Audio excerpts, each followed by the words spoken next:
adorador! Você está no canal Bendito e o salmo de hoje é um Maskil de Asaf. Maskil é um termo hebraico de significado incerto, mas que indica que é um salmo reflexivo e didático. Este salmo é um apelo e uma oração de grande tristeza pela destruição da casa de Deus. A maioria dos comentaristas acredita que este salmo se refere à destruição do templo pelos babilônios na ocasião do cativeiro de Judá, o Reino do Sul. Se for assim, o autor deste salmo não foi o Asaf do tempo de Davi e de Salomão, pois os dois tiveram um reinado de segurança e de bênçãos para Israel. Nós deduzimos então que foi uma composição de um descendente de Asaf que tinha o mesmo nome. De qualquer maneira, Asaf escreveu essa oração em forma de cântico, tendo em mente um momento muito difícil. Ele tinha a terrível sensação de que Deus havia rejeitado o seu povo, que estava irado com ele e até, de certa forma, trabalhando contra ele. De uma maneira sábia, Asaf apelou para o coração paternal de Deus com essa canção, ainda que fosse uma canção apenas de reclamação. É comum que, diante de situações adversas, nós reclamemos para nós mesmos ou para outras pessoas, mas Asaf achou melhor reclamar para Deus.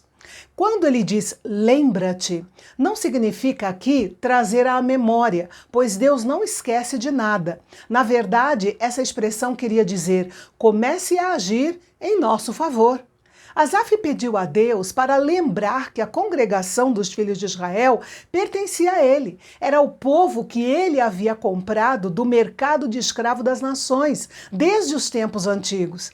Era no meio desse povo, em Jerusalém, no Monte Sião, que Deus habitava. Só que agora ele parecia ter se retirado e partido para longe. O santuário havia sido invadido e saqueado. Os soldados inimigos levaram suas flâmulas pagãs para dentro do templo e começaram a arrancar os pedaços dos painéis recobertos de ouro que revestiam as paredes. Destruíram tudo com machados e martelos e incendiaram o santuário. Nos dias de hoje, os críticos modernos tentam destruir a igreja, perseguindo-a, fazendo uso do falso amor à verdade, calúnias, zombarias e outros artifícios.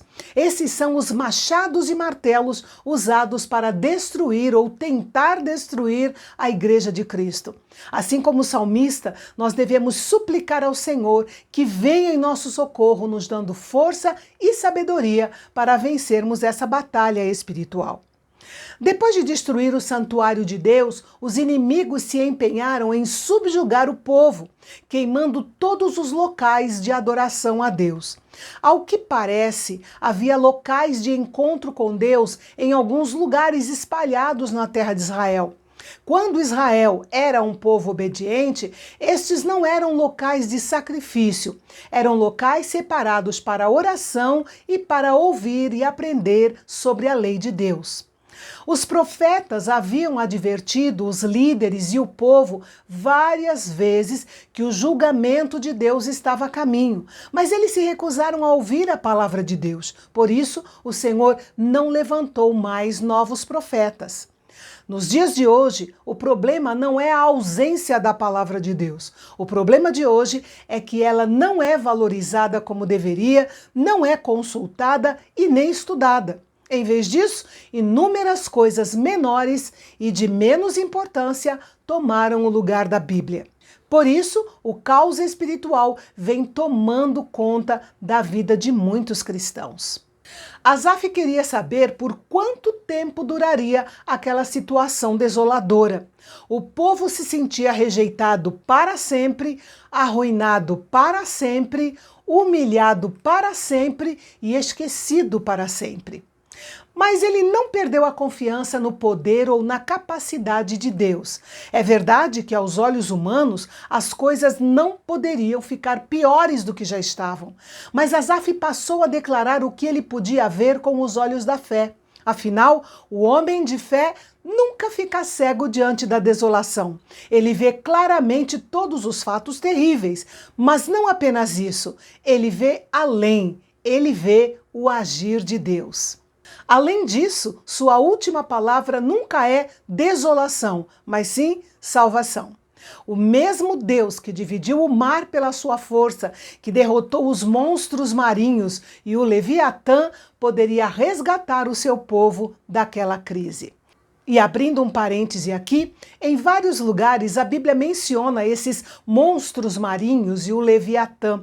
Normalmente o Leviatã é considerado um monstro marinho ou dragão do mar que aterrorizava marinheiros e pescadores. Ele é descrito como um monstro incontrolável que só pode ser derrotado por Deus. Asaf contou exemplos do poder e da autoridade de Deus sobre a natureza, seu poder sobre as águas, sobre o dia e a noite e sobre as estações do ano.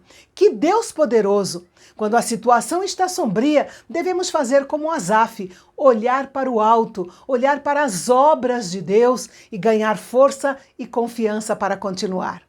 Ele então pediu a Deus que, por causa da sua aliança, protegesse o seu povo. Da mesma forma, em cada provação que passarmos, ao clamar pelo livramento de Deus ou qualquer outra bênção, quando os golpes dos adversários forem ouvidos, vamos nos voltar para Deus e dizer: Senhor, lembra da tua aliança, da qual Jesus é o mediador e o seu sangue é o selo.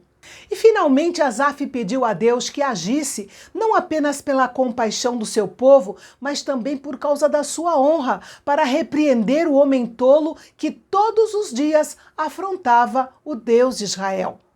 Este salmo é um bom exemplo da oração baseada na pessoa e nas promessas de Deus. Quando o povo de Deus sofre as consequências dos seus pecados, ainda pode clamar a Deus por ajuda, pois Ele ouve.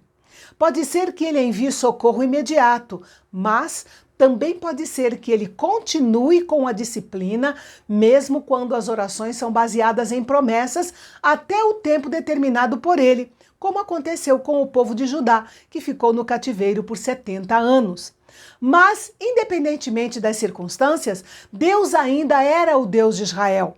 Sua palavra e sua aliança não haviam mudado e Ele ainda agia soberanamente sobre a terra.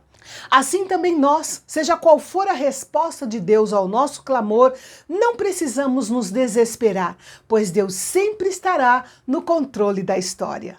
Enquanto neste salmo Asaf clama por libertação para o povo, no salmo de amanhã nós vamos ver que ele agradece ao Senhor pelos seus grandes feitos.